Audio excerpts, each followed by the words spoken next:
नमो भगवते ओम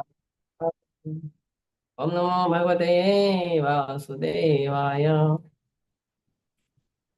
ठीक है, हम पढ़ रहे हैं श्रीमद् भागवतम स्कंद 1 अध्याय 5 और श्लोक संख्या 23। अहम पुरातीत भवे भवम मुने दास्यासु कस्याश्चन वेदवादिनां निरूपितो बालक एव योगिनां शुश्रूषणे प्रावृषिर्विवक्षताम्। अहं पुरातीतभवे भवं मुने दास्यास्तु कस्याश्चन वेदवादिना निरूपितो बालक एव योगिनां शुश्रूषणे प्रावृषिर्विवक्षताम्। अहं पुरातीतभवे भवं मुने दास्यस्तु कस्याश्चन वेदवादिनां निरूपितो बालक एव योगिनां शुश्रूषणे प्रावृषिर्विवक्षताम्। पढ़िए।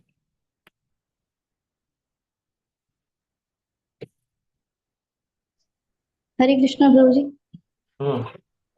अहं पुरातीत भवे भवं मूले दास्यास्तु कस्याश्चन वेदवादिनां निरूपितो बालक एव योगिनां ससुष्मणे प्रावृषिर्विवक्षिताम्।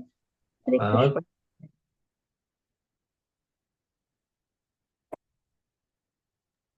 हरे कृष्ण प्रभु। हम्म। पुरातीत भवे भवं मुने दास्यास्तु कस्याश्चन वेदवादिनां निरूपितो बालक एव योगिनां शुश्रूषणे प्रावृषिर्विवक्षताम्। हरे कृष्ण। और कोई? हरे कृष्ण प्रभु जी। हम्म।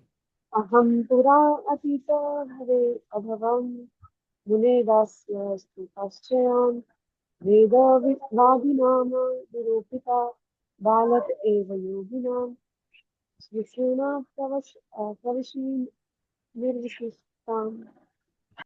ठीक है, शब्दार्थ अनुवाद और तात्पर्य कृष्ण कृपा मोते अभयचरणंत भक्ति वेदांत स्वामी श्री प्रभुपाद की जय। अहम मैं पूरा प्राचीन काल में पहले अतीत भवे पूर्व कल्प में अभवम हो गया मुने हे मुनि दास्याह दासी का तू निखिन कस्याश्चन किसी वेदवादिना वेदांत के अनुयायियों का निरूपितः लगा हुआ बालक छोटा नौकर एव केवल योगिना भक्तों की शुश्रूषणे सेवा में प्रावृषि वर्षा ऋतु के 4 मासों में निर्विवक्षताम साथ रहते हुए। हे मुने, पिछले कल्प में मैं किसी दासी के पुत्र के रूप में उत्पन्न हुआ जो वेदांत सिद्धांतों के अनुयायी ब्राह्मणों की सेवा करती थी। जब वे लोग वर्षा ऋतु के 4 मास में साथ साथ रहते थे तो मैं उनकी सेवा टहल व्यक्तिगत सेवा किया करता था। तात्पर्य। श्री नारद मुनि यहाँ पर भगवान की भक्ति से सिक्त वातावरण की अद्भुतता का संक्षिप्त वर्णन किया है। वे एक अत्यंत महत्वहीन माता पिता के संतान थे। उनकी शिक्षा ठीक से नहीं हुई थी, तो भी उनकी समस्त शक्ति भगवान की सेवा में संलग्न रहने के कारण वे अमर मुनि बन गए। ऐसी होती है भक्तिमय सेवा की शक्ति। सारे जीवात्मा भगवान की तटस्थता शक्ति हैं, अतएव उनकी सार्थकता भगवान की दिव्य प्रेमा भक्ति करने में है। जब ऐसा नहीं हो पाता तो मनुष्य की वह स्थिति माया कहलाती है। अतएव जो ही मनुष्य अपनी पूरी शक्ति को इंद्रिय भोग में न लगाकर भगवान की सेवा में लगाता है तो माया का सारा भ्रम दूर हो जाता है। श्री नारद मुनि के पूर्व जन्म के निजी उदाहरण से यह स्पष्ट है कि भगवान की सेवा भगवान के प्रामाणिक नियमों की सेवा से ही प्रारंभ होती है। भगवान कहते हैं कि मेरे दासों की सेवा मेरी निजी सेवा से बढ़कर है। भक्त की सेवा भगवान की सेवा से अधिक मूल्यवान है। अतएव मनुष्य को चाहिए कि भगवान की सेवा में निरंतर रत रहने वाले भगवान के किसी प्रामाणिक सेवक को चुने, उसे अपना गुरु बनाए और उस गुरु की सेवा में अपने को लगाएं। ऐसा गुरु एक पारदर्शी माध्यम है जिससे उन भगवान का दर्शन किया जा सकता है जो भौतिक इंद्रियों से के बोध से परे हैं। प्रामाणिक गुरु की सेवा के अनुपात से ही भगवान उसे अपनी अनुभूति कराते हैं। भगवान की सेवा में मानव शक्ति का सदुपयोग मुक्ति का प्रगतिशील पथ है। प्रामाणिक गुरु के मार्गदर्शन में भगवान की सेवा करने पर सारी विराट सृष्टि तुरंत भगवान से अभिन्न बन जाती है। सक्षम गुरु को वह कला ज्ञात रहती है जिससे प्रत्येक वस्तु का उपयोग भगवान के यशोगान के लिए किया जा सकता है। अतः उनके मार्गदर्शन से भगवान के सेवक की दिव्य कृपा से सारे जगत को वैकुंठ धाम में परिणित किया जा सकता है। ओम अज्ञानतिमिरान्धस्य ज्ञानाञ्जनशलाकया चक्षुरुन्मिलितं येन तस्मै श्रीगुरुवे नमः। श्रीचैतन्यमनोभीष्टं स्थापितं येन भूतले स्वयं रूपः कदा मह्यं ददाति स्वपदान्तिकम्।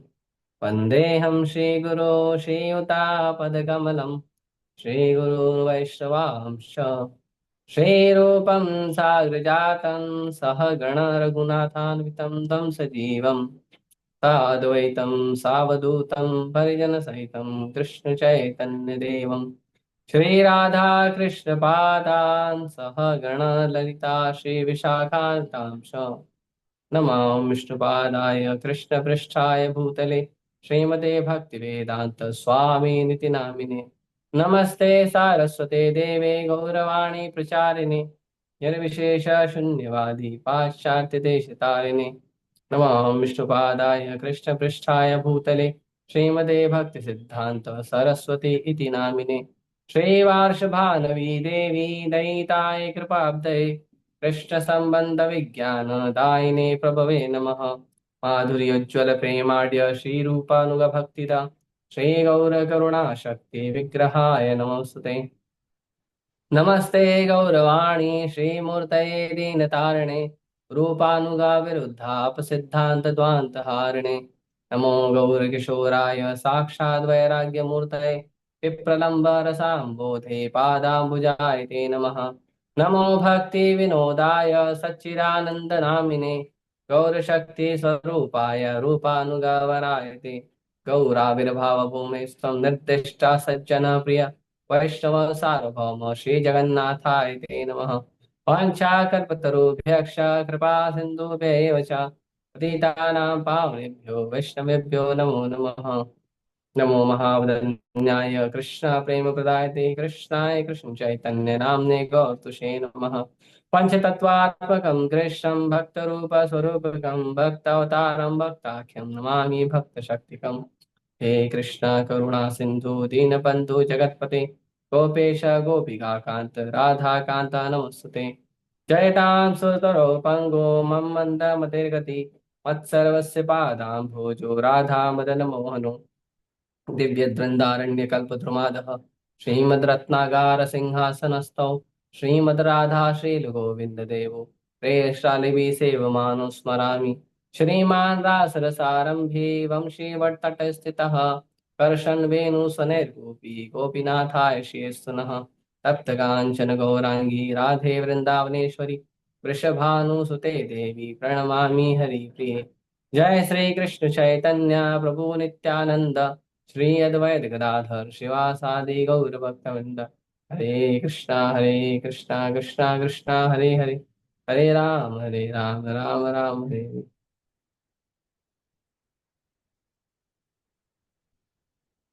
हरे कृष्णा। तो अब तक हमने देखा कि नारद मुनि व्यास देव जी के पास आए हैं और व्यास देव जी को नारद मुनि ज्ञान दे रहे हैं भक्ति का।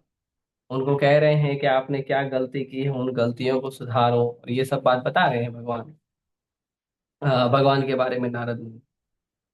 उसके बाद व्यास देव जी को उन्होंने समझाया भक्ति का भक्ति की महिमा समझाई भगवान का जो भाव समझाया और ग्रंथों के प्रभाव को समझाया। उन्होंने बताया कि भौतिक जो ग्रंथ हैं जिन ग्रंथों में भगवान का स्मरण नहीं होता है वो ग्रंथ किसी काम के नहीं होते हैं।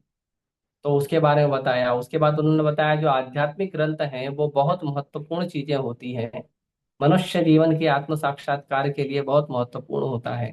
फिर नारद मुनि ने कंपेयर किया जो आध्यात्मिक जीवन और भौतिक जीवन को कंपेयर किया कि आध्यात्मिक जीवन क्यों बहुत ज्यादा ही महत्वपूर्ण है भौतिक जीवन के तुलना में। भौतिक जीवन जो है वो अच्छा नहीं होता है, आध्यात्मिक जीवन जो है वो सर्वोत्तम होता है।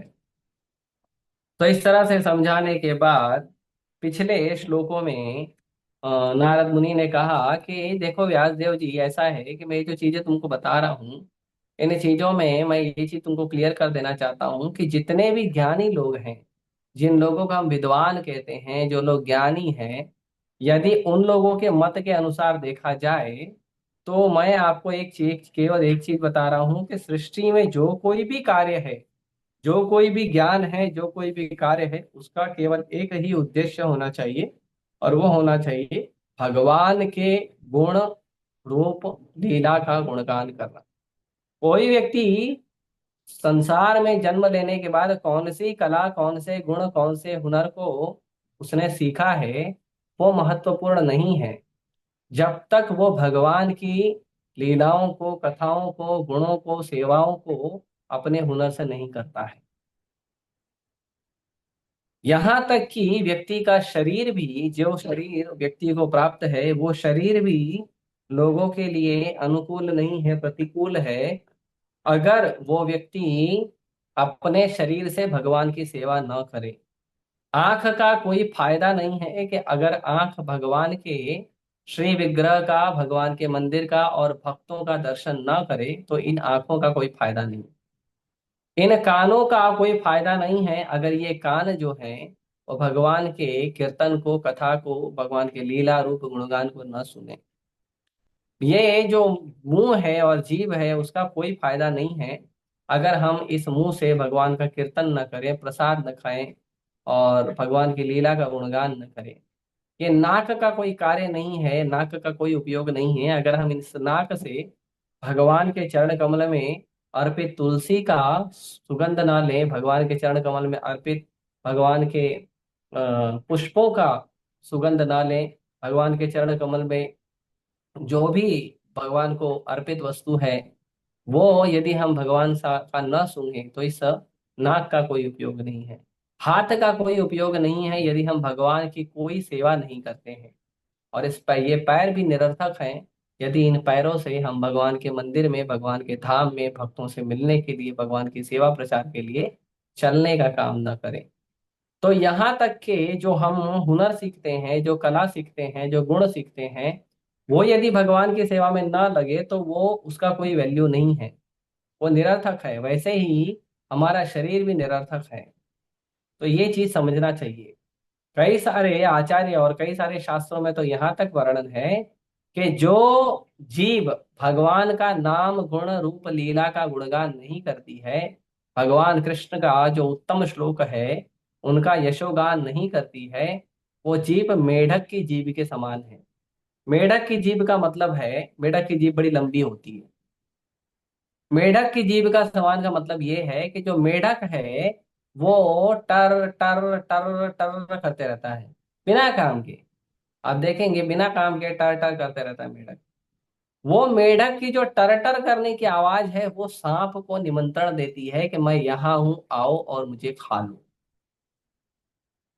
वैसे ही संसार के जो लोग हैं, जो संसार में भगवान की भक्ति नहीं करते हैं, भगवान का कीर्तन जप नहीं करते हैं, भगवान का प्रसाद नहीं पाते हैं, उनका मुंह, उनका जीभ जो है कैसे है, मेंढक के जीभ के समान है। कि वो दिन रात जो है कभी पॉलिटिक्स का, कभी क्रिकेट का, कभी क्या कहते हैं, फिल्म इंडस्ट्री का, कभी टीवी सीरियल का, कभी इसके घर में क्या हुआ, उसके घर में क्या हुआ, दिन रात चर्चा करते हैं। और ये करते करते वो काल को आमंत्रण देते हैं कि आइए और मुझे समाप्त कर दीजिए क्योंकि मेरा जीवन बेकार है। ये जो कान है, इस कान को सांप की बिल के समान समझा जाता है। यदि कोई व्यक्ति भगवान का यशोगान, गुणगान नहीं करता है तो ये उतना ही जहरीला है जैसे सांप की बिल जहरीली होती है। तो इस तरह से कई सारे जो उदाहरण और उपमा दी गई है कि यदि हम भगवान का, भगवान उत्तम श्लोक भगवान कृष्ण का, भगवान राधा रास बिहारी का यदि हम यशोगान नहीं करते हैं, गुणगान नहीं करते हैं, तो हमारे जीवन में जो भी हमें वस्तु प्राप्त है सब वेस्ट ऑफ टाइम है, सब वेस्ट ऑफ यूज है। इसके लिए हमें इन सब चीजों का बहुत ध्यान रखना चाहिए कि हमको भगवान का यशोगान करने के लिए हमेशा तैयार रहना चाहिए। तो इस तरह से जो पिछले श्लोक में नारद मुनि ने कहा कि देखो व्यासदेव जी, ऐसा नहीं है कि जो चीज मैं तुमको बता रहा हूँ ये मैं अपने मन से बता रहा हूँ। कई बार होता है कि शिष्य को अगर गुरु कोई चीज समझाता है, तो शिष्य को गुरु कोई चीज समझा रहा है तो कई बार शिष्य को ये भाव आ जाता है, कुछ शिष्यों को ऐसा भाव आ जाता है कि गुरु जी तो अपने मन से कुछ भी बोलते रहते हैं। तो इसीलिए कई बार जो गुरु हैं वो शास्त्रों का प्रमाण देते हैं और विद्वानों का प्रमाण देते हैं कि आचार्यों ने ऐसा बोला है, विद्वानों ने ऐसा बोला है, ज्ञानियों ने ऐसा बोला है, शास्त्रों में ऐसा लिखा है, भगवान ने ऐसा बोला है। ये प्रमाण बहुत जरूरी है। इसीलिए आप देखेंगे प्रभुपाद जी के जितने आप लेक्चर देख लो या कितने ग्रंथ उठा लो, प्रभुपाद जी ने बिना प्रमाण के कोई बात ही नहीं की है, सारी बात प्रमाण के साथ की है। और इसमें एक कदम और आगे जाते हैं, जब गुरु अपने शिष्य को कोई वस्तु सिखाता है, कोई बात सिखाता है, तो गुरु सिखाते सिखाते सिखाते सिखाते जब गुरु एकदम अपने शिष्य के प्रति जो उसका संबंध है उससे जब प्रेम से आप्लावित हो जाता है, तब गुरु अपने जीवन का उदाहरण देता है। मेरे जीवन में ऐसा जनरली कोई भी व्यक्ति जो है अपने जीवन का निजी उदाहरण नहीं देता, वो उदाहरण देता है ऐसा हुआ था, ये हुआ था, वो हुआ था। लेकिन जब गुरु एकदम आनंद में भर जाता है, जब वो अपने शिष्य के प्रेम संबंध को गाढ़ा रूप से अ, अनुभव करता है, उस समय वो प्रेम में भर के गुरु क्या करता है, अपना उदाहरण देना शुरू करता है कि देखो व्यासदेव जी, मैं अब आपको बता रहा हूं कि मैं कैसे नारद बना। नारद मुनि का एक पीछा उदाहरण है कि नारद मुनि क्या कहते हैं, पहले भगवान के भक्त थे। मतलब भगवान के भक्त तो नारद मुनि पहले हमेशा से हैं, लेकिन लीला करने के लिए जो भगवान है उनको अलग अलग क्या कहते हैं, लीलाओं में डालते हैं, अलग अलग भूमिका निभाने के लिए। तो नारद मुनि एक बार गंधर्व बने थे, और गंधर्व बन के बहुत सुंदर नाचते थे, गाते थे, और इस तरह से कुछ उन्होंने गलती की तो फिर उनका पतन हुआ, उन्हें धरती पे जन्म लेना पड़ा। अब नारद मुनि जब धरती पे आए तो वो बता रहे हैं ये आज के श्लोक में कि अहम पुरातीता भवे भवम मुने, मैं पिछले समय पे पुराने कुछ कालों में, हे मुनि, मैं जो हूँ मैं भी आया था और मेरा भी ऐसा कुछ एक्सपीरियंस है। तो मैं क्या था, दास्यास्तु कश्चाश्चन वेदवादिना, कि मैं जो हूँ वो क्या था, एक दासी के पुत्र के रूप में था। और वो दासी क्या करती थी, वो वेदवादी जो वेदांत दर्शन है, जो वेद है, पुराण है, शास्त्रों की सेवा करने वाले जो ब्राह्मण हैं, उनकी सेवा जो है मेरी माँ करती थी। और मैं दासी का, मैं माँ का बेटा था, और मैं बहुत गरीब था। मैं क्या था, निरूपित बालक एवं योगिना, मैं लगा हुआ था उनकी सेवा में, लेकिन मैं क्या था, मैं एक छोटा सा बालक था।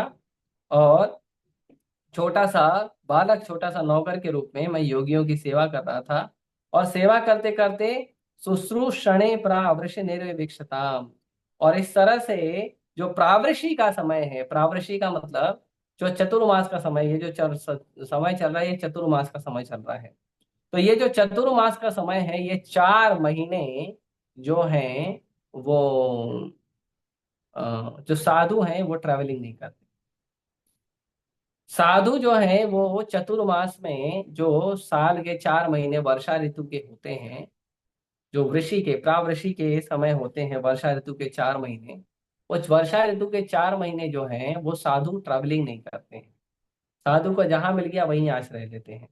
भगवान चैतन्य महाप्रभु जब साउथ इंडिया की यात्रा पे गए थे, तो उस समय चतुर्मास शुरू हुआ, और भगवान चैतन्य महाप्रभु जो है वेंकट भट्ट के घर में रुके थे। भगवान चैतन्य महाप्रभु वहां वेंकट घर में रुके, वेंकट भट्ट के घर में रुके थे। वेंकट भट्ट कौन है? वेंकट भट्ट जो है भगवान श्री रंगनाथ के पुजारी थे, हेड पुजारी। जो श्रीरंगम में भगवान भगवान श्री रंगनाथ जी का जो विशाल विग्रह है वो उनकी सेवा में रखते, तो उनकी सेवा करते थे। तो भगवान चैतन्य महाप्रभु जब गए तो भगवान ने ऊर्ध्वबाहु करके हरे कृष्णा कृष्णा कृष्णा हरे हरे, हरे राम राम राम हरे हरे ऊर्ध्वबाहु करके कीर्तन शुरू किया, और बहुत उन्माद कीर्तन किया। और भगवान सन्यासी के वेश में थे। एक तो भगवान का सोने जैसा गोरा अंग, इतना सुंदर भगवान दिखने में, और भगवान की जो छवि है वो तो बहुत ही मधुर है, बहुत आकर्षित करने वाली है। तो वहां पे बहुत सारे लोग जमा हो गए और भगवान का दर्शन करने लगे और आकर्षित होने लगे भगवान से, वो लोग भी हरि नाम लेने लगे।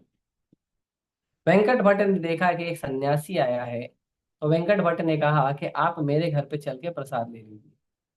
तो क्योंकि जो वेंकट भट्ट थे वो बहुत ही उत्तम ब्राह्मण थे, तो भगवान ने उनके घर का निमंत्रण स्वीकार किया। भगवान ने इसलिए स्वीकार नहीं किया क्योंकि वो ब्राह्मण थे। भगवान ने इसलिए स्वीकार किया क्योंकि भगवान सन्यासी थे, तो जो सन्यासी लोग होते हैं वो कहीं भी प्रसाद नहीं पाते हैं, किसी भी घर में नहीं खाते हैं। वो देखते हैं जहाँ पे भगवान का भक्ति का नियम अच्छे से पालन होता है वहां खाते हैं। किसी भी घर में खाने वाला व्यक्ति जो है वो अच्छा व्यक्ति नहीं होता है। ऑब्वियसली जो हमारे नाथ है, रिश्तेदार है, वहां पाना चाहिए, लेकिन यदि हम भक्ति का नियम पालन कर रहे हैं तो हमें ध्यान रखना चाहिए कि हमें भक्ति के नियम के अनुसार प्रसाद लेना चाहिए, ना कि कहीं भी किसी ने पार्टी बुला दिया। आजकल तो पार्टी भी होती है तो लोग रेस्टोरेंट में बुलाते हैं, लोग क्या कहते हैं, अलग अलग जगह होटल्स में बुलाते हैं और वहां पे पार्टी करते हैं, घर में बनाते ही नहीं। बड़ा बेकार दौर चल रहा है कि पार्टी तुम्हारी है, बर्थडे तुम्हारा है, विवाह तुम्हारा है, विवाह का आयोजन तुम्हारा है, और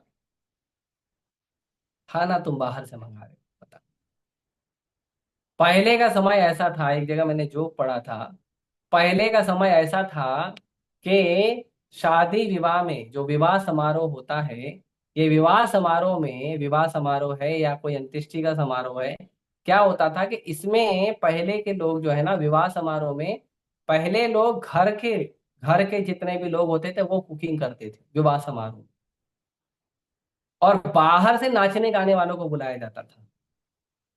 बाहर से लोग आते थे लोगों का मनोरंजन करने के लिए, कुछ भगवान के कीर्तन कथा करने के लिए नाचने गाने वाले बाहर से बुलाए जाते थे।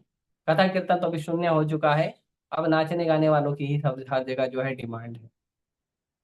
तो जो नाचने गाने वाले लोग हैं उनको बाहर से बुलाया जाता था और कुकिंग घर के लोग करते थे। कलयुग का प्रभाव देखो इतना बढ़ गया है, एकदम उल्टा हो गया है। अब विवाह समारोह में जो भोजन परोसा जाता है वो बनाने के लिए बाहर से लोग आते हैं, और नाचने गाने का काम जो है घर के घर के लोग करते हैं, घर की माताएं करती हैं, घर के पुरुष करते हैं। और और तो और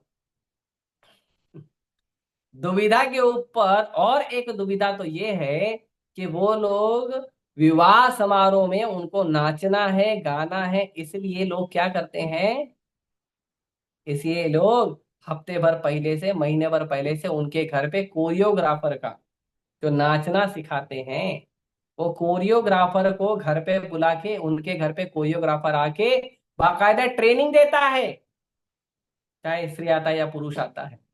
हमारे घर की स्त्रियों को, हमारे घर के पुरुषों को वो ट्रेनिंग देता है, ऐसे नाचना चाहिए, ये गाना आया तो ऐसे नाचना, ये गाना आया तो ऐसे नाचना।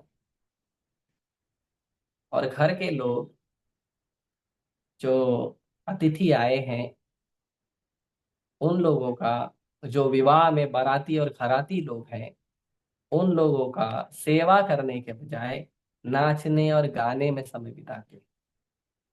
हाँ, मेकअप करने के लिए 2 घंटा, धीरेन्द्र शास्त्री जी बोलते हैं, मेकअप करने के लिए 2 घंटा, नाचने गाने के लिए 5 घंटा, खाने पीने के लिए 4 घंटा, यहाँ वहां घूम के बातचीत करने के लिए 5 घंटा, ये सब करने के लिए बहुत।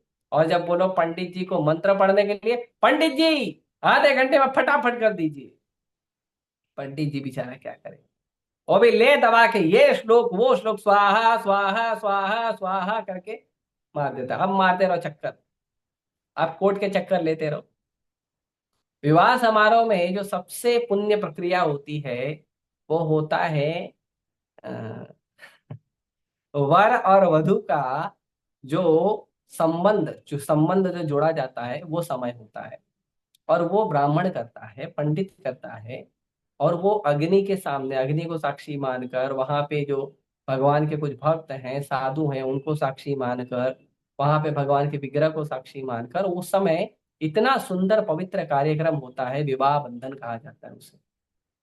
और वो बहुत देर तक चलता है। उसमें विवाह के एक एक छोटी छोटी चीजों का मतलब बताया जाता है। पर भला हो, अभी क्या कहें, कलयुग का ऐसा परिस्थिति चल रहा है कि लोग विवाह संबंध भी ऐसा धूर्तता पूर्वक कर रहे हैं। हाँ, बहुत खराब चल रहा है, क्या कहें। ज्यादा कह देंगे तो लोग हमारे पर ऑब्जेक्शन ले लेंगे।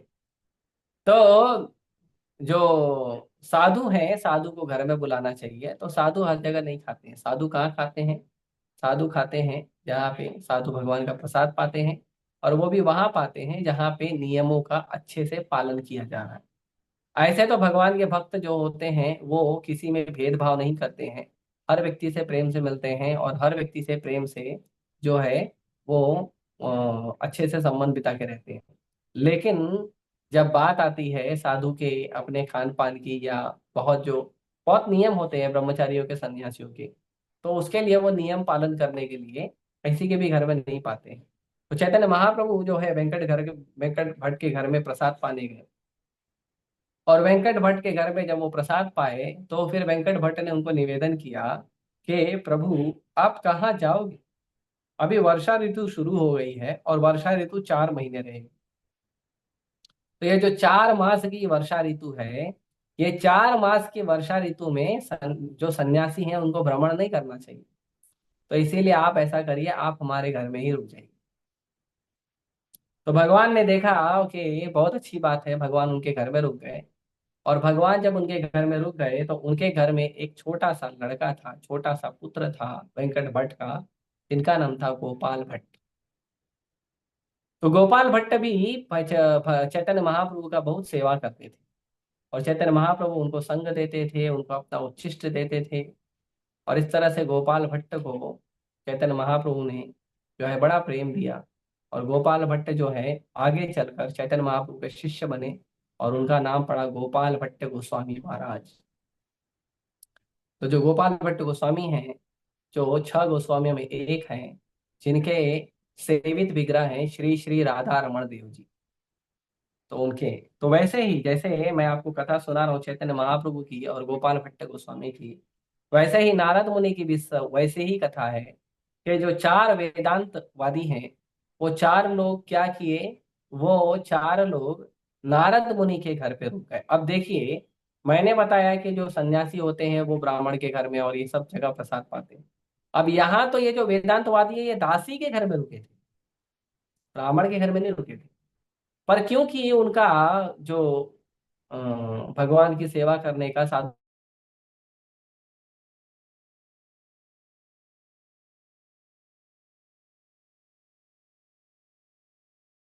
है, लेकिन सेवा करती थी साधु।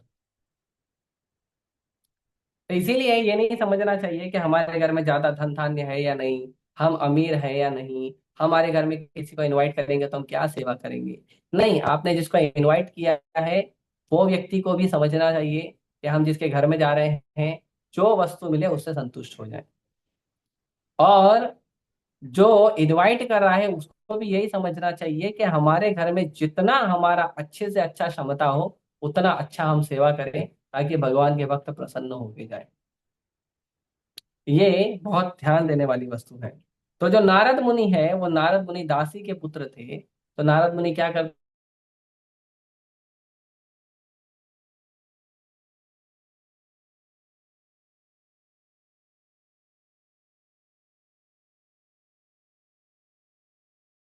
आया है, ब्राह्मण आया है, साधु आया है, तो उसका सेवा कर रहे हैं। और बच्चे जो होते हैं वो बच्चे स्वाभाविक रूप से माता पिता के संग में माता पिता के साथ सेवा करते थे। माता घर का काम कर रही है तो बच्चे घर का काम करते थे मिलके, पिताजी को कुछ चीजों में सहयोग करते थे। ये जो है ये बहुत उत्तम संस्कार है। एक मिनट, हाँ। आपको पहले बताना चाहिए ना, मेरा नेटवर्क बरोबर है प्रभु, मेरा नेटवर्क बरोबर है, वहां पे कुछ इश्यू हो रहा होगा, मैंने वाईफाई कनेक्ट किया है।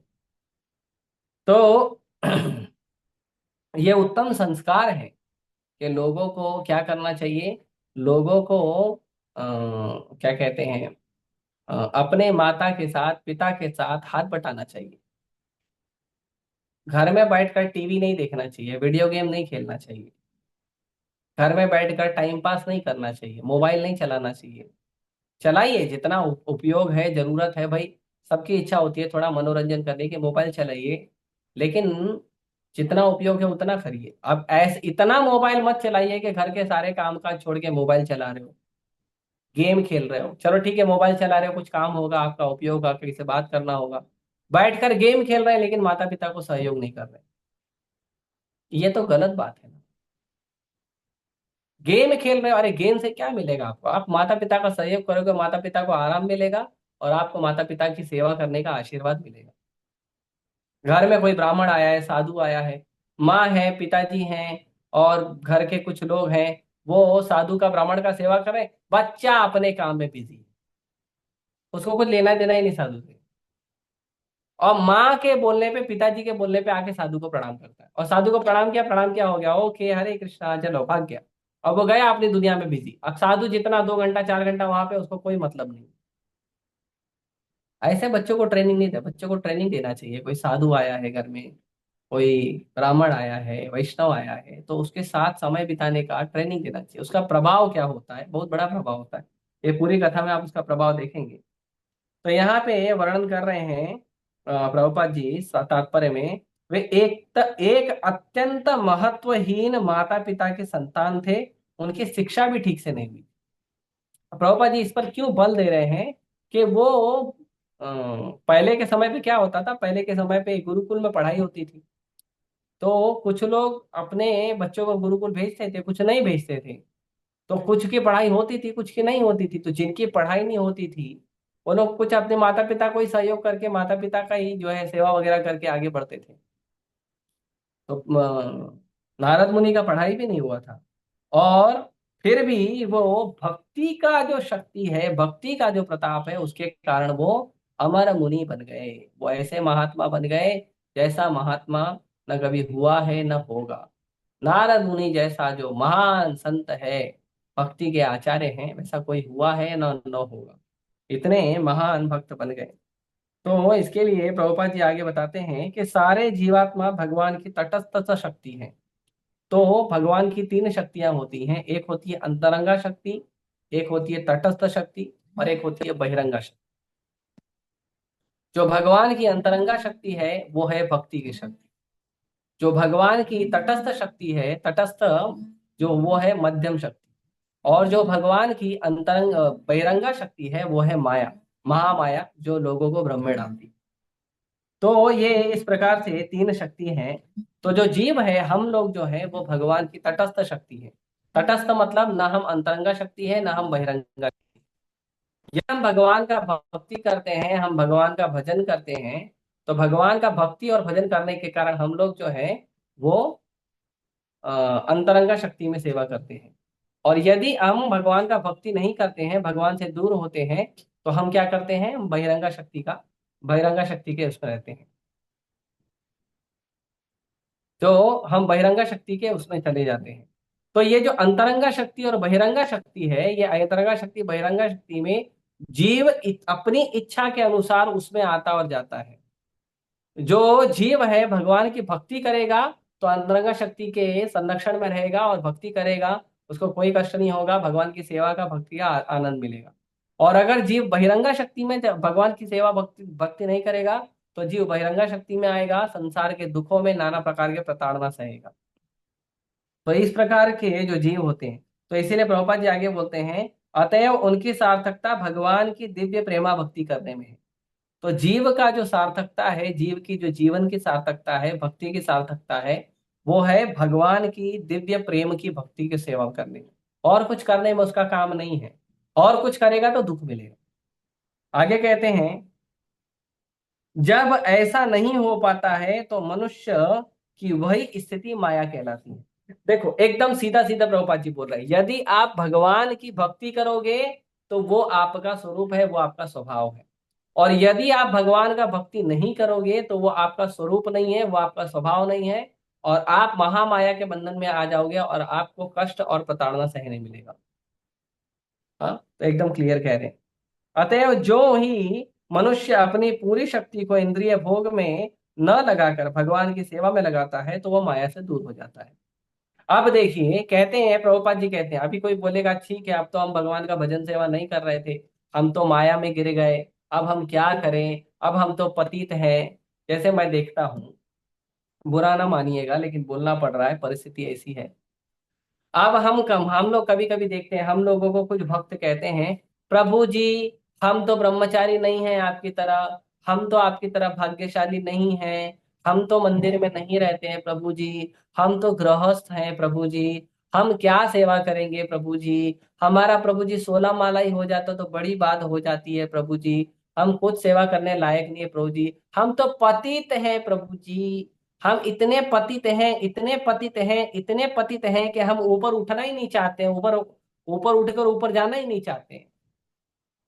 पतित हो प्रॉब्लम नहीं है, लेकिन पतित होने का जो ड्रामा कर रहे हो वो ज्यादा बेकार है।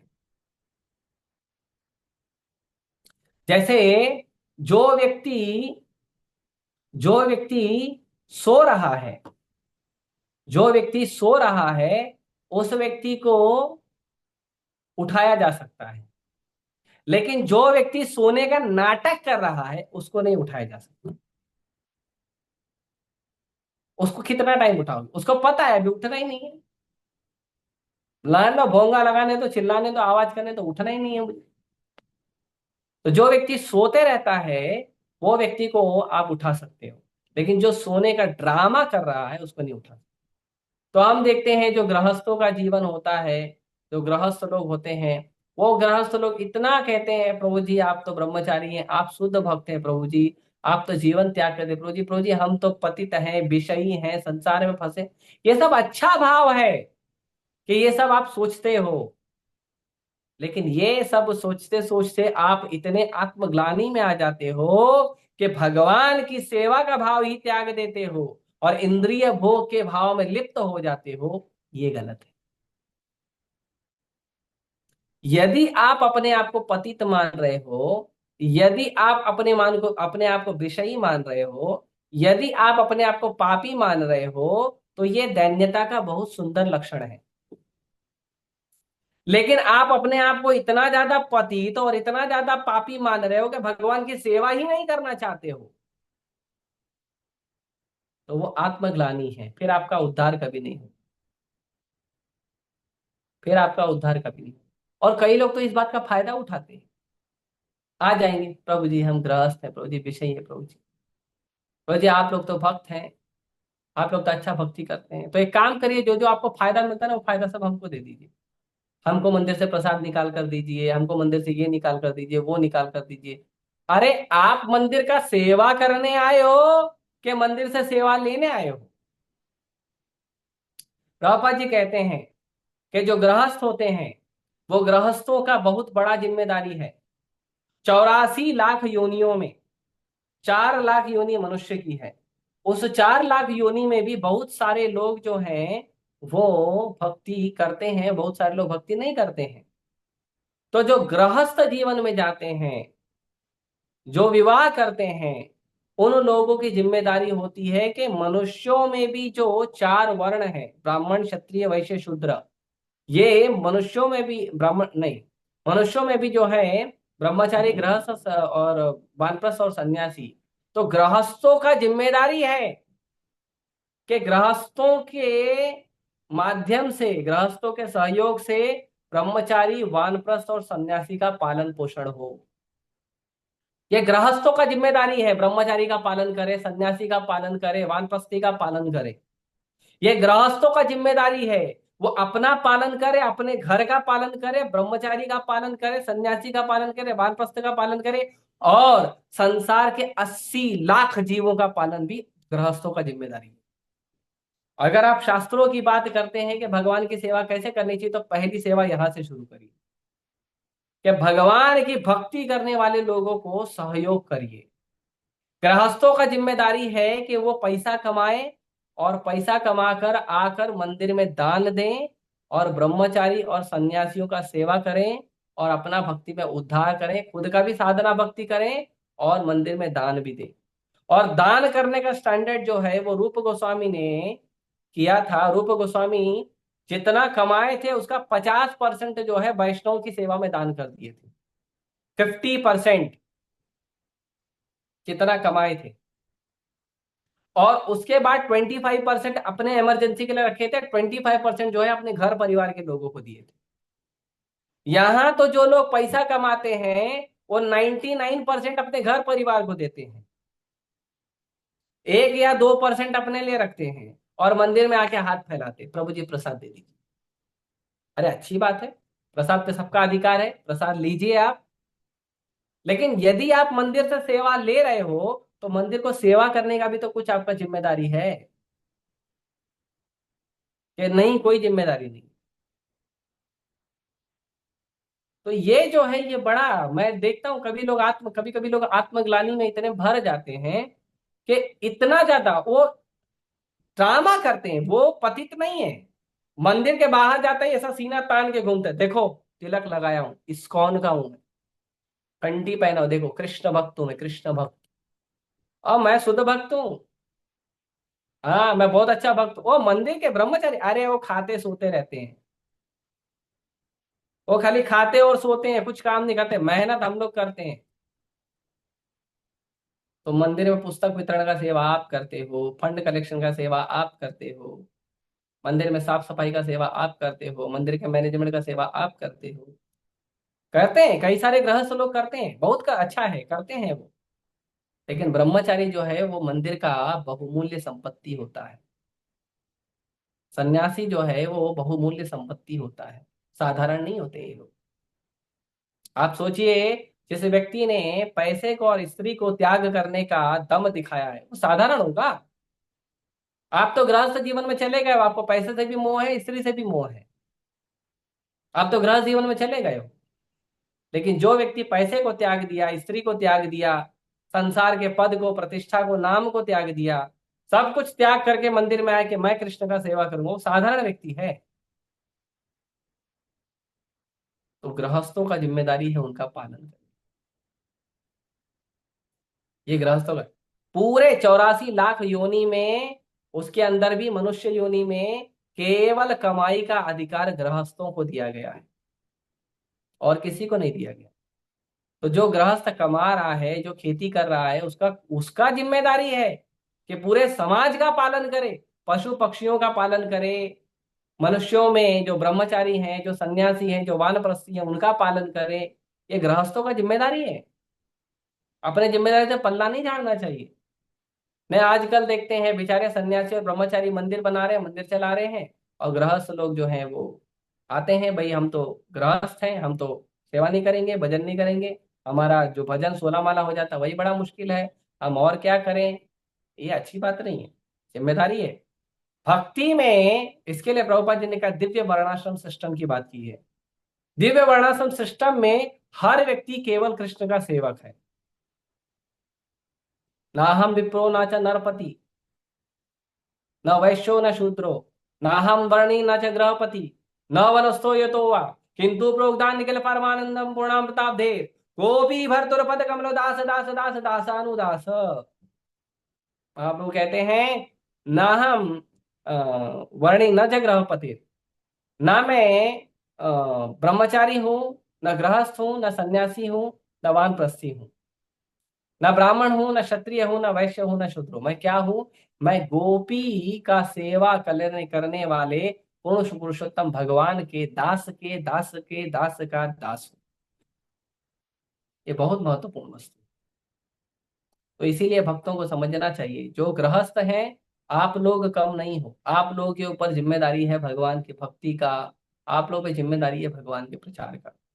जिम्मेदारी उठाना चाहिए, कुछ न कुछ सेवा करना चाहिए, मंदिर में आके मांग कर सेवा करना चाहिए, मंदिर में अपना तन, अपना मन, अपना धन दान देना चाहिए। प्रभुपाद जी कहते हैं आप 50% दान नहीं कर सकते, 25% तो करो। 25% नहीं कर सकते, अरे कुछ तो करो। मंदिर में दान नहीं करेंगे, ऊपर से कहेंगे इस्कॉन में बहुत पैसा है। इस्कॉन में पैसा आपने अपने घर से दिया है, बहुत पैसा है। तो ये बात बहुत गलत है। और मैंने देखा है जो लोग दान देते हैं ना, वो ये सब शब्दों का उपयोग नहीं करते। जो दान नहीं देता है ना, वो बोलता है इस्कॉन में बहुत पैसा है। हम जाते हैं, अभी गीता मैराथन आ रहा है, भगवत गीता के लिए हम दान मांगने जाएंगे, अरे तुम्हारे इस्कॉन में तो बहुत पैसा। अच्छा, तो आप और नहीं दोगे? और ये पैसा जो इस्कॉन में बहुत सारा है, ये क्या होता है? ये ब्रह्मचारी गृहस्थ लोग अपने अकाउंट में डाल के रखे। आकर देखिए, इतना प्रसाद वितरण हो रहा है, वो कहाँ से आ रहा है? इतना भगवान का भव्य रूप में सेवा हो रहा है, कहाँ से आ रहा है? भगवान का मंदिर जब तक खुला रहता है पूरे दिन भर में, तब तक कीर्तन कथा चालू रहता है, वो कहाँ से आता है? इतना सब मैनेजमेंट, इतना सब वस्तु का अरेंजमेंट कहाँ से होता है? इतना सिक्योरिटी है, इतना मंदिर का साज सामान सज्जा है, सुविधा है, वो कहाँ से आता है? अरे आप लोगों के डोनेशन से ही तो होता है, उससे ही तो होता है। तो वो देना चाहिए ना। तो इसके लिए समझना चाहिए, ये साधारण वस्तु नहीं है। हर व्यक्ति को कुछ न कुछ देना चाहिए। अरे कुछ नहीं दे सकते हो तो एकदम नगण्य वस्तु तो दीजिए, कम से कम देने का भाव तो पैदा करिए। 10 रुपया दीजिए, 100 रुपया दीजिए, 1 रुपया दीजिए, देने का भाव तो पैदा करिए मन में। बिना देने के भाव को मन में पैदा किए आपके मन में बैराग कैसे आएगा?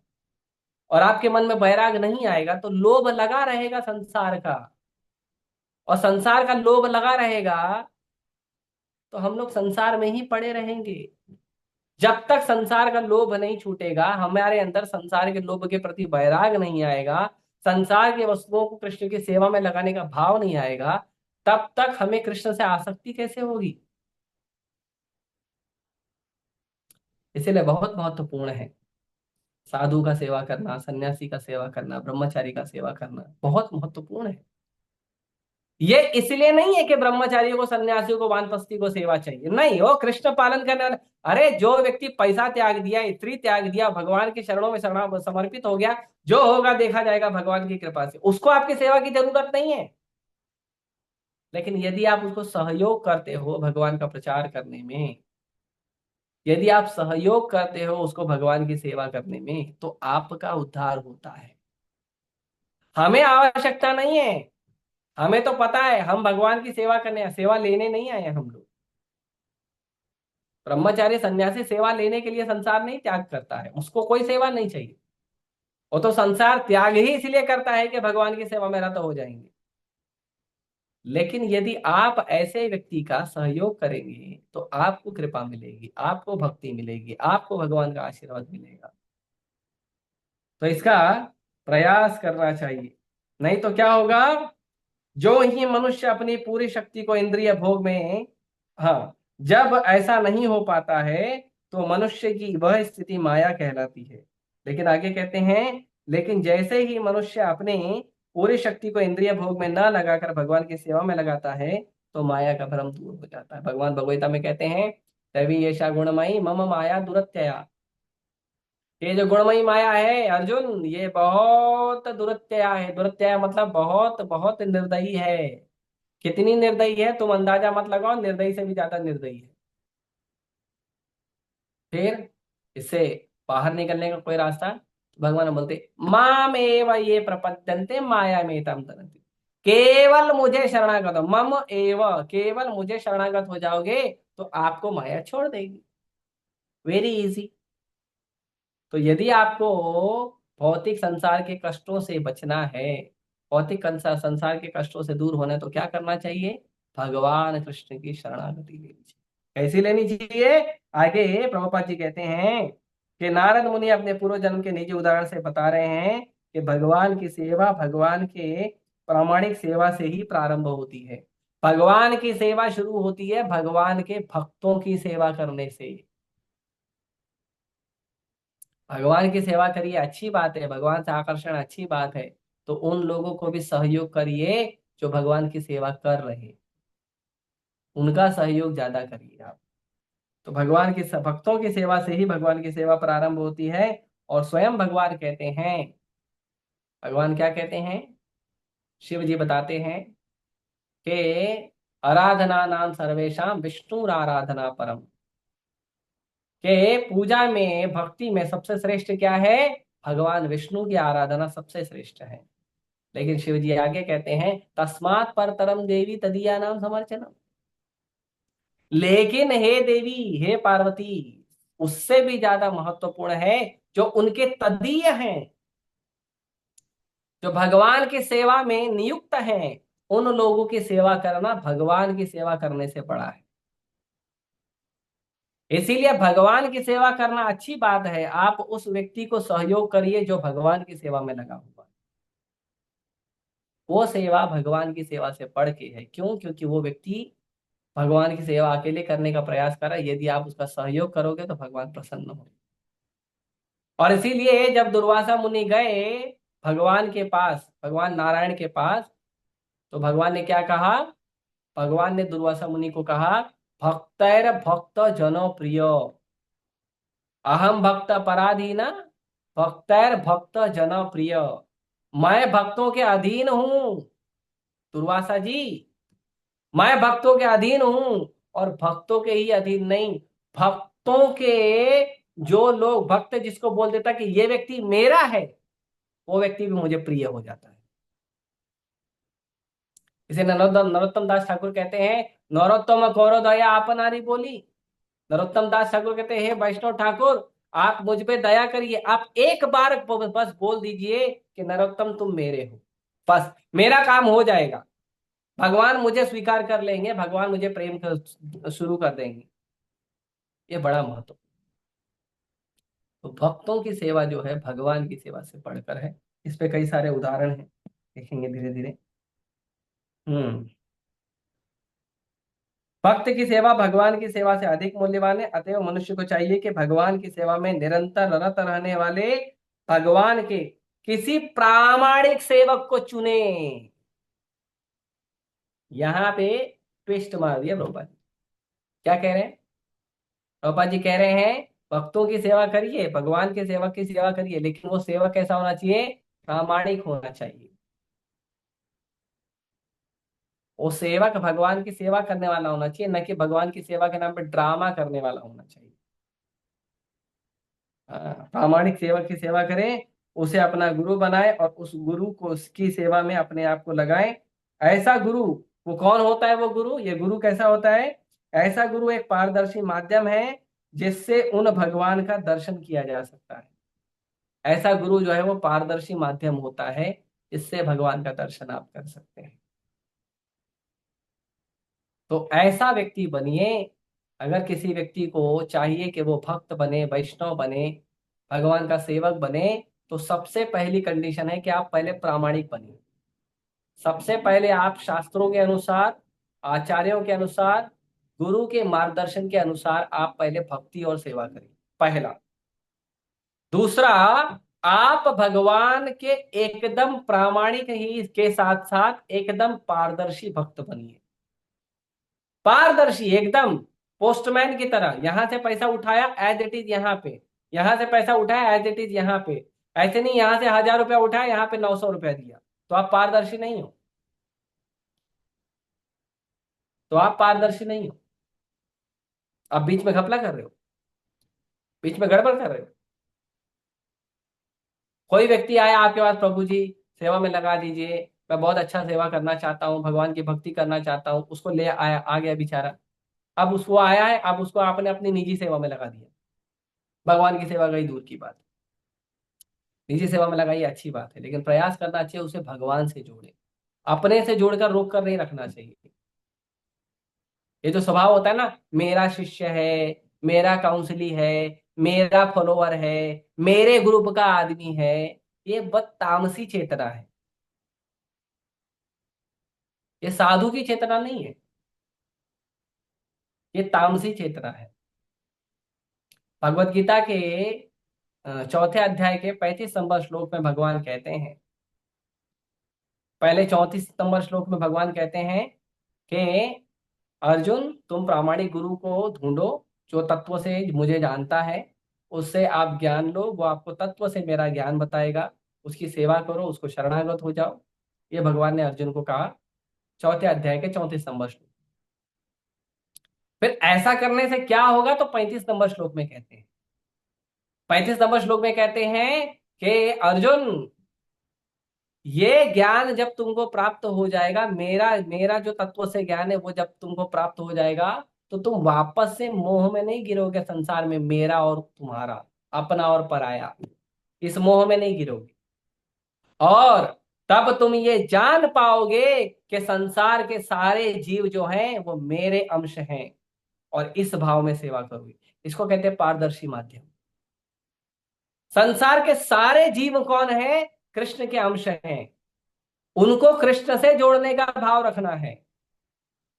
आपके पास आया है तो आप भले अपनी सेवा में लगा रहे हो या मंदिर की सेवा में लगा रहे हो, लेकिन उसको जोड़िए कृष्ण से। अपने तक सीमित ना मत रखिए, उसको कृष्ण से जोड़िए। जो व्यक्ति संसार में जो भटकते हुए जीव हैं, जब वो आध्यात्मिक मार्गदर्शन में आते हैं, उन्हें कृष्ण से न जोड़कर उसे केवल अपने तक सीमित रखते हैं, ऐसे गुरु ठीक नहीं है। भगवान से पारदर्शी माध्यम बनिए, भगवान का पारदर्शी माध्यम।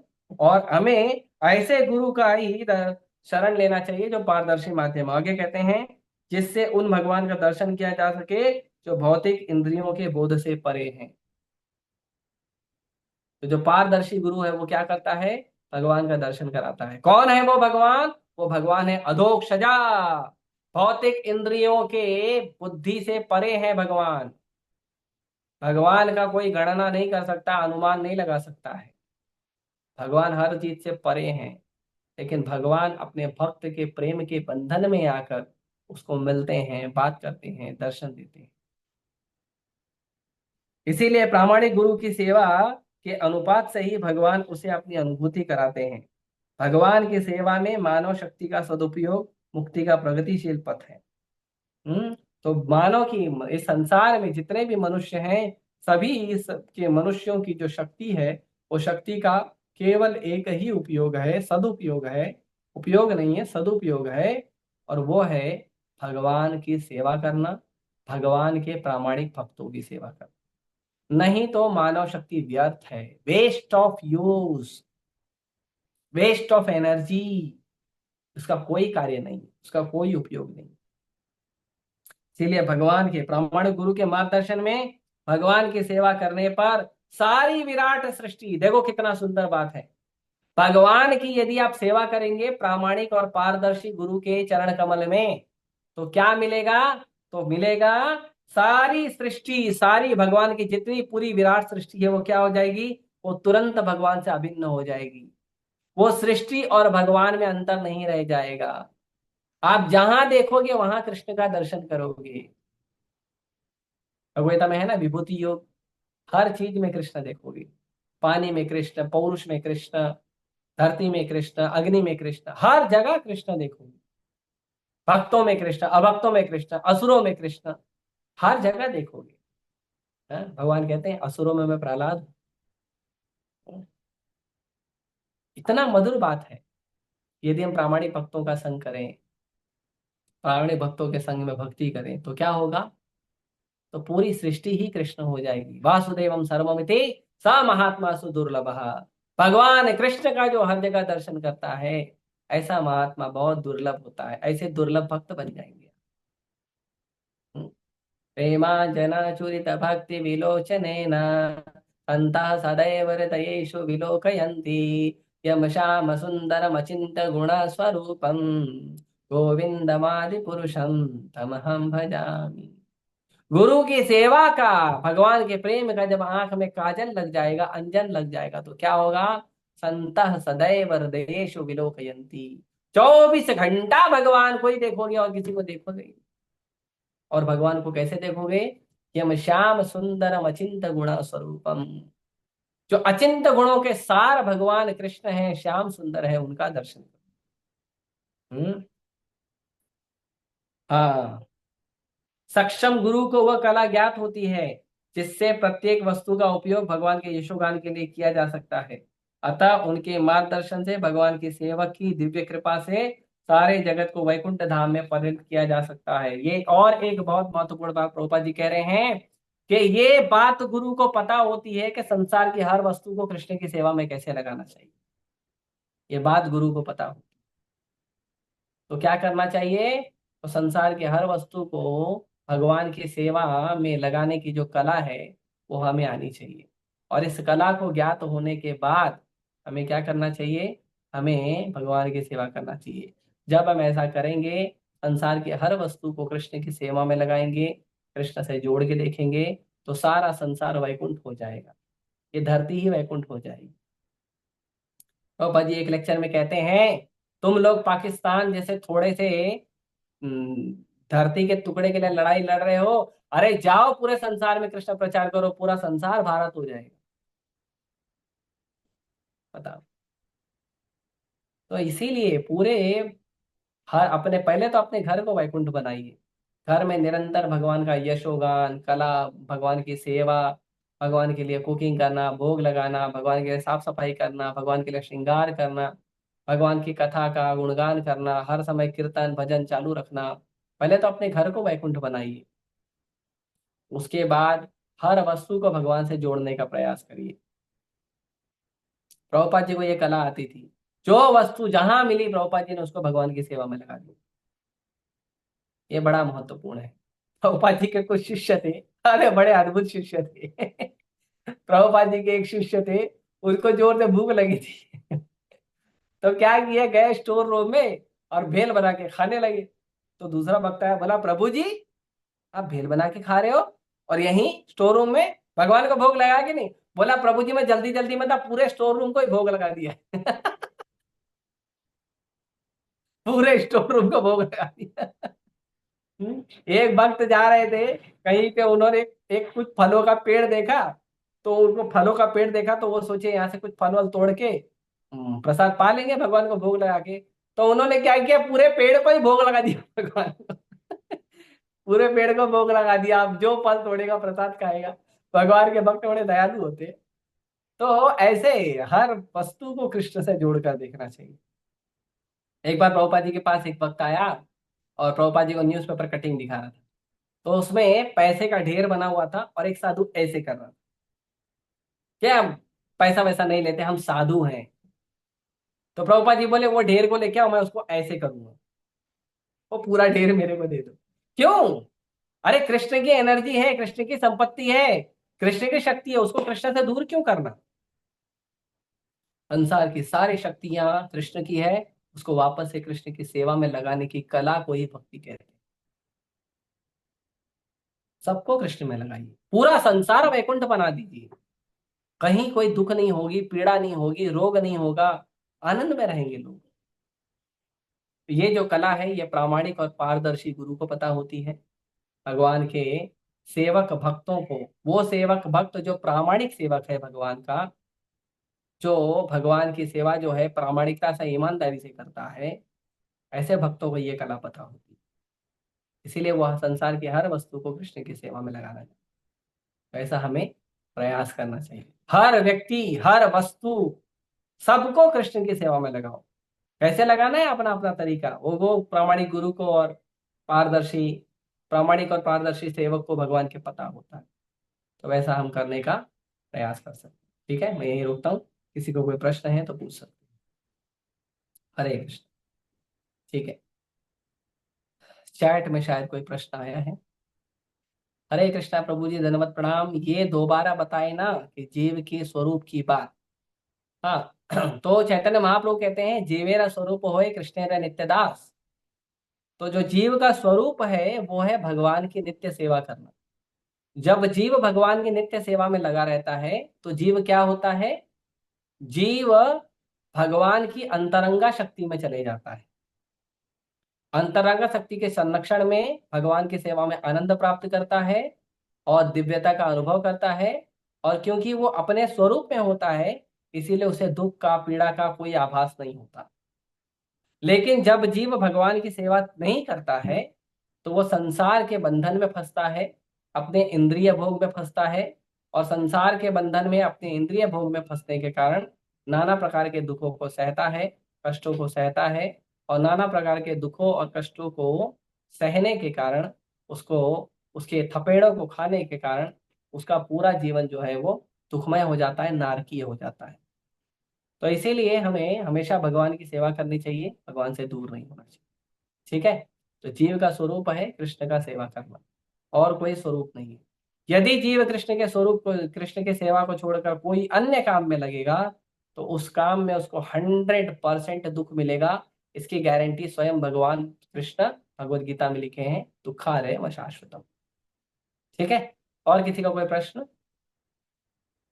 हरे कृष्ण प्रभु जी, दंडवत प्रणाम। हरे कृष्णा।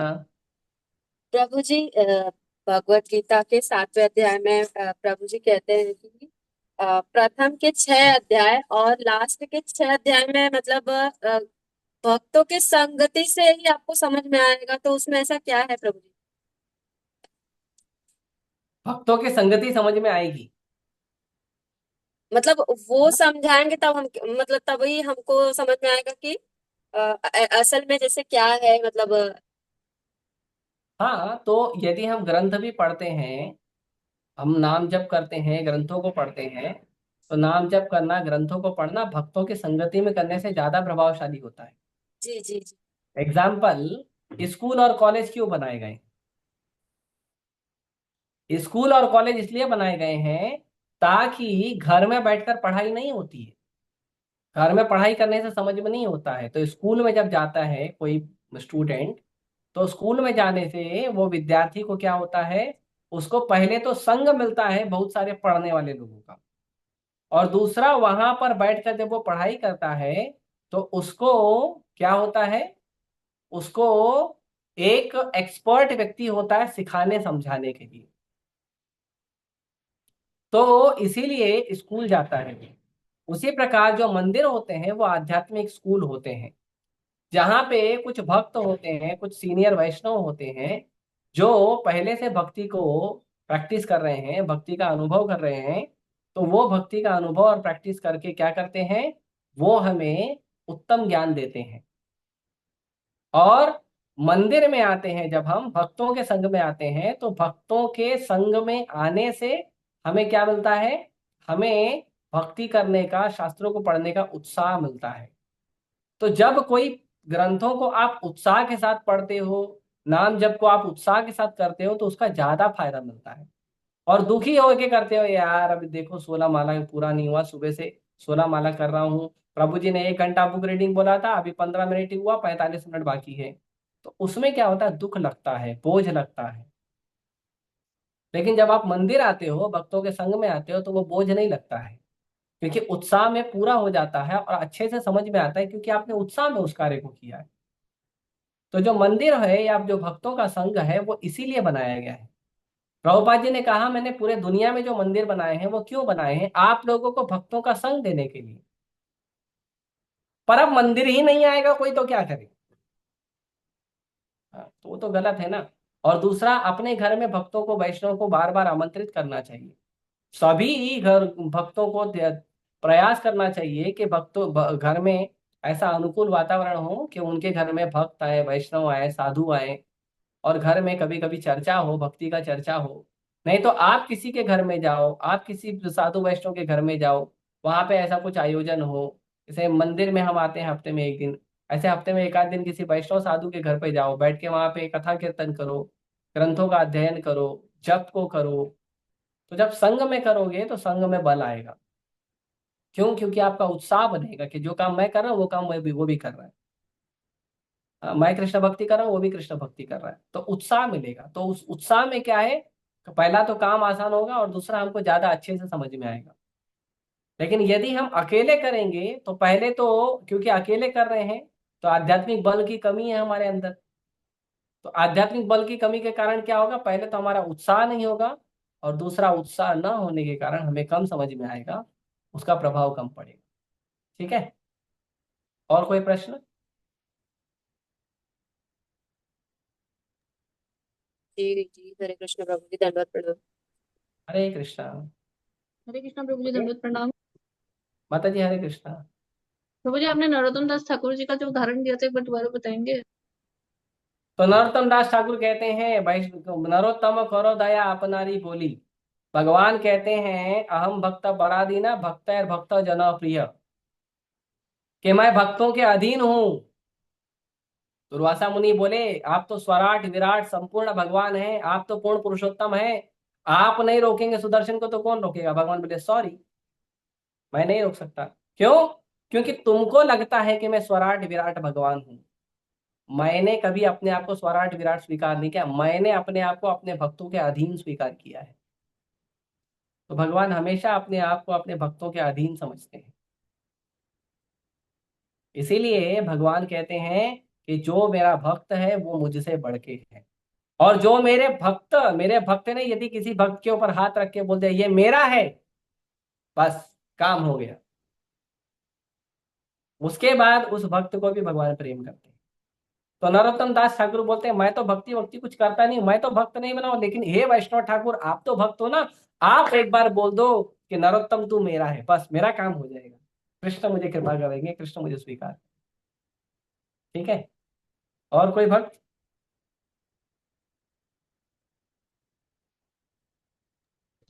हरे कृष्णा प्रभु जी, मेरा एक और सवाल था प्रभु जी, कि बोलिए प्रभु जी माता। हर किसी को, जैसे ऑनलाइन भक्त है उनको हर किसी को तो साधु संग मिलता नहीं है, वैष्णव की सेवा मिलती नहीं है।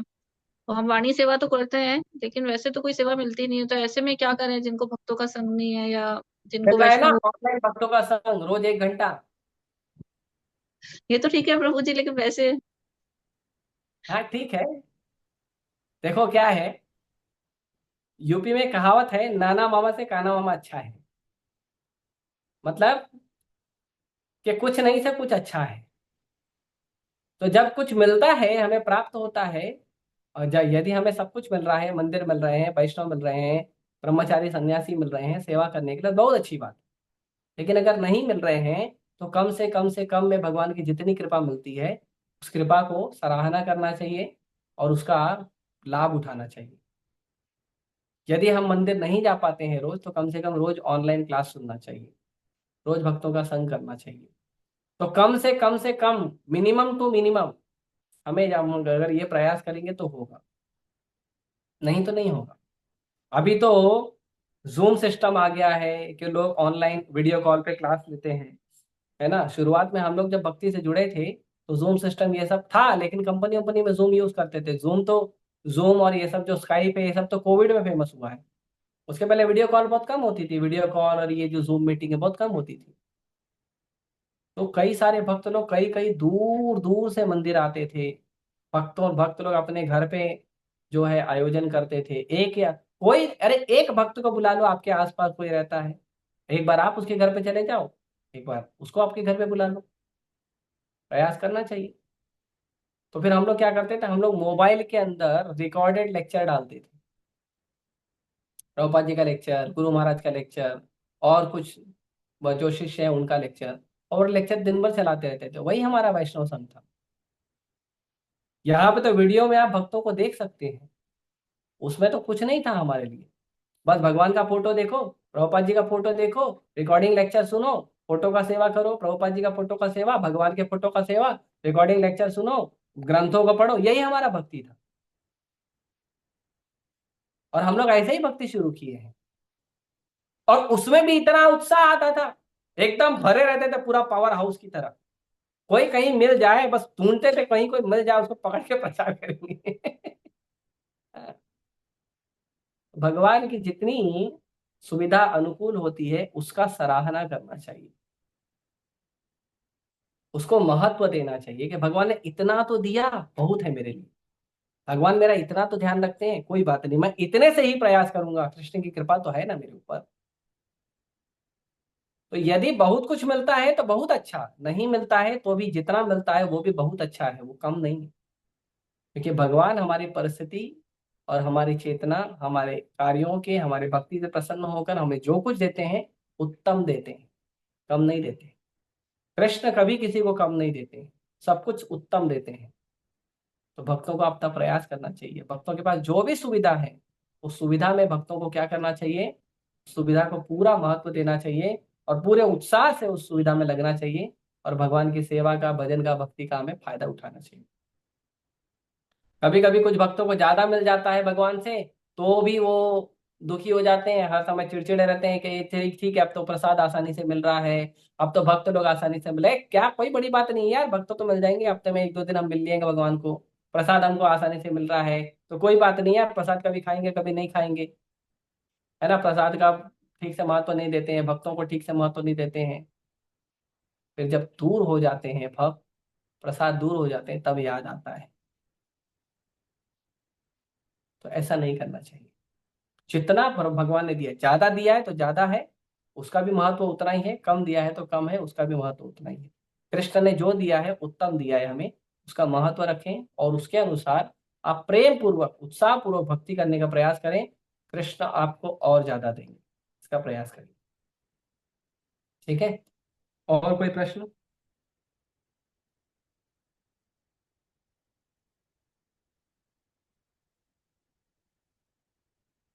और कोई प्रश्न? ठीक है, हम यहीं रोकते हैं हमारे कथा को, 9:15 हो गया, लेट हो रहा है। ग्रंथा श्रीमद् भागवतम की जय, श्री प्रभुपाद की जय। हरे कृष्ण।